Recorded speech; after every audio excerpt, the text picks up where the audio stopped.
Alors, je m'appelle Barbara Sejs-Polski, je suis professeure d'immunologie, j'enseigne à la faculté de médecine et je suis chef du service du laboratoire d'immunologie et de thérapie cellulaire au CHU de Nice. Je suis néphrologue de formation, je coordonne un centre de référence sur les maladies rares et je dirige une équipe de recherche au sein de l'IRCAN sur l'immunopathologie et l'immunothérapie des syndromes néphrotiques. La recherche clinique, c'est la recherche qui est pratiquée sur la personne humaine, c'est-à-dire sur nos patients. L'enjeu, c'est de développer de nouvelles thérapies, de nouveaux traitements, de nouveaux critères diagnostiques, essayer de trouver des corrélations entre l'environnement des patients et le risque de développer telle et telle maladie. Donc c'est cet ensemble d'études sur la personne humaine qui amène à des résultats, à des avancées, des tests diagnostiques, des outils pour mieux soigner nos patients, à l'opposé de la recherche préclinique et plutôt sur des modèles animaux, sur des modèles cellulaires. J'ai développé deux axes dans ma recherche. Un axe qui m'intéresse, c'est essayer de comprendre pourquoi nos patients développent des maladies auto-immunes. Donc on a mené pas mal d'enquêtes auprès de nos patients pour essayer de voir s'ils n'étaient pas exposés à certaines substances, à certains facteurs. Et on a notamment mis en évidence que nos patients avaient un environnement qui était différent des autres sujets, notamment qu'ils étaient plus exposés aux particules fines, travaillaient plus dans les bâtiments, dans les BTP. Et donc il y aurait un risque associé à ces professions, à cet environnement, à développer ce type de maladie. Donc là, cet axe-là, c'est vraiment interroger nos malades et essayer de comprendre qu'est-ce qui se passe dans l'environnement qui diffère par rapport à des sujets qui ne sont pas malades. Et le deuxième axe que je développe, c'est de développer des nouveaux traitements dans ces maladies auto-immunes.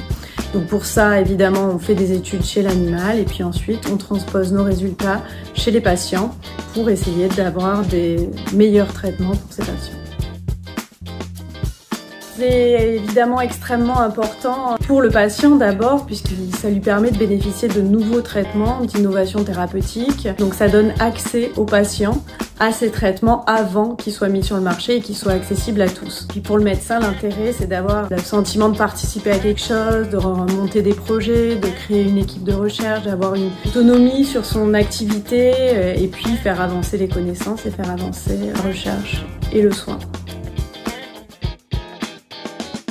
J'invite tous les jeunes médecins à enrichir leur pratique clinique avec la recherche puisque ça donne une ouverture, ça donne une nouvelle façon de voir les pathologies, de voir comment faire avancer tout ça et à poser toutes les questions. On a un environnement qui est maintenant très structuré et très riche à Nice, au CHU, pour mener cette recherche clinique.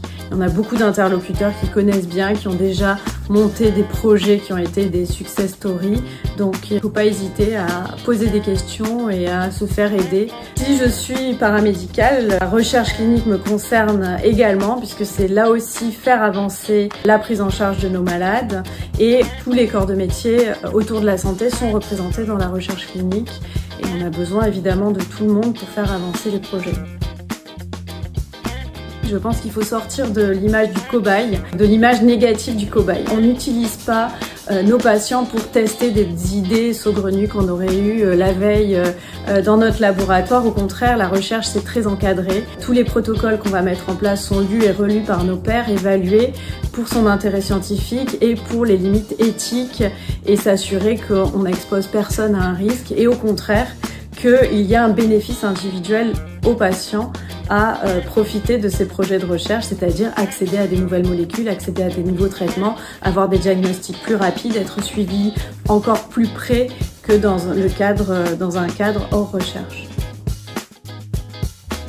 Donc on vous attend tous le 20 mai à l'hôpital Larcher ou à l'hôpital Pasteur pour répondre à toutes vos questions sur la recherche clinique, que vous soyez médecin, paramédical, patient, on sera là pour répondre à toutes vos questions sur la recherche clinique.